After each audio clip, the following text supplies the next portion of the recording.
მოგესალმებით მეგობრებო, ეს არის ჩემი შემდეგი ვიდეო YouTube-ზე და დღეს გემოვთ მანქანებზე.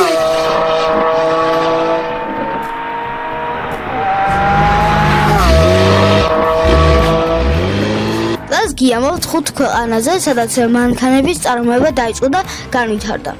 პირველი ქვეყანა გახლავთ გერმანია. სწორედ აქ შეიქმნა პირველი ავტომობილი კარლ ბენცის მიერ 1885 წელს. Mercedes-Benz ერთ-ერთი უძველესი და წამყვანი ბრენდია დღესდღეობით.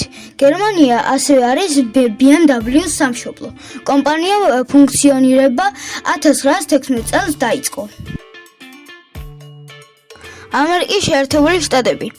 ჰენრი ფორდმა დაამკვიდრა ავტომობილების მასობრივი წარმოება Ford Model T 1908 წელს. ამერიკის შეერთებულ შტატებს აქვს გრძელვადიანი ისტორია მანქანების ინდუსტრიაში. მესამე ქვეყანა საფრანგეთი. საფრანგეთში ჯერ კიდევ მე-19 საუკუნის ბოლოს შეიქმნა პირველი ავტომობილები. ისეთი ბრენდები, როგორიცაა Peugeot და Renault, საუკუნეზე მეტია არსებობენ. მეოთხე ქვეყანა დიდი ბრიტანეთი. ბრიტანეთიც ერთ-ერთი პირველი იყო, სადაც მანქანების წარმოება დაიწყო. ისეთი ცნობილი ბრენდები, როგორიცაა Rolls-Royce და Aston Martin.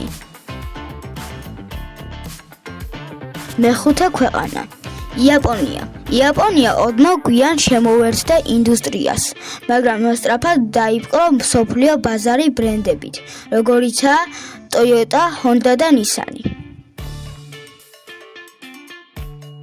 დღეისთვის ეს იყო, არ დაგავიწყდეთ გამოიწვევთ ჩემი ახლა და დალაიქოთ. კარგად!